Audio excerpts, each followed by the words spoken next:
Hi everyone, Katy Uriarte here outside of the Salvation Army headquarters here on Josephine Street, and continuing our coverage of the plight of the homelessness here in Corpus Christi. I want to bring in Captain Gessner, who is the captain of the Salvation Army. Great to see you. Great to see you again. You guys do so much here in our community. Tell us a little bit about the Salvation Army.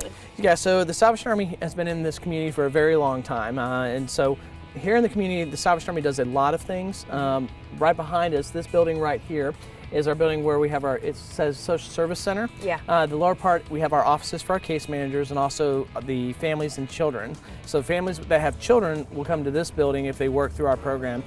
Usually everybody who comes to us for assistance comes and gets entered in as an emergency client first, meaning if they didn't come to us, they'd be homeless, they'd be on the street. And then once they stay with us for a few weeks, whatever, we then say, okay, what program is best fit for you? Do you need to get into housing really quick? Is it like or do you need a longer period of time? Are they veterans and all that? So there's multiple programs we have, but they go through that process, and depending on where they fit in their lifestyle as far as if they qualify, then they get moved in. But the family and children section is here, and then the top floor is our veterans. We have a veterans program here as well, so if individuals are veterans, we try to prevent them from becoming homeless first by helping them financially, but if they do, we have a residence here for veterans as well. Thank you. God bless. This is our lounge for our veterans.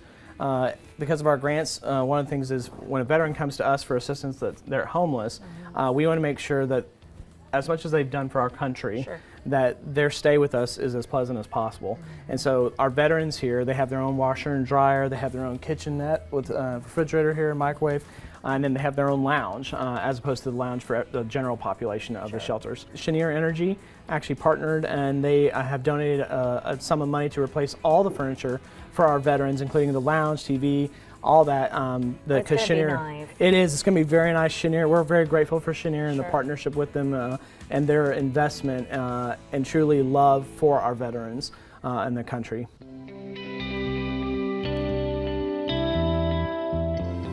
So this is your family area? Yes, so this is part of our family. This is one of the rooms for our family area. So the family comes and stays in here, and so in this case, we have a mother and father with a child, and so they stay in this room, and they have their own bathroom.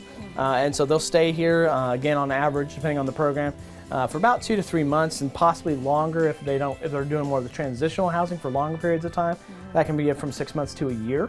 And again, all their meals are provided while they're here. So they have breakfast, lunch, dinner that's provided by the Salvation Army. And they all stay together? Yep, and they all stay together. We're the only shelter in the Coastal Bend area where the children are not separated from the parents. Other shelters, they don't have the ability to house the children in the same room or the same rooms with them. So like if you have a single boy, like who's 14 years old, and the father, they may go into the single male population, where if the mother and daughter, who's maybe 6 years old, they go into the women's population. But here we keep them together. And then this right here, this is our library and media center. Basically what we do is whenever kids get back from school, we do offer tutoring. We have volunteers that are background checked who come in and they spend time tutoring the kids. So if they have parents that get off work late, one of the things that we would hate is that a child still has homework to do and they're not able to spend mother, daughter, father time. And so we work on getting homework done here through the tutoring time. And we have books here if they're already done with homework and they just want to read.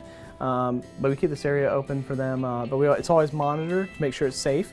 But it's a great thing. We have volunteers that sign up to help, and we even have volunteers that sign up to do birthday parties for the kids too. That's fantastic. Hello, how you doing? Hey Darius, how are you? Darius, So Katya. this is our kitchen. Okay. And this is two of our cooks, Darius and Gabby. Hey Gabby, nice to meet you. And so here, this is where the magic happens. We're a shelter that is open 365 days a year.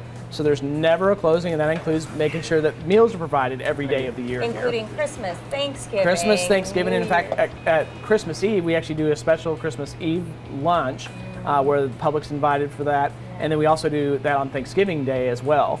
So those are bigger days where you have to have all three of our cooks usually, plus some volunteers for that.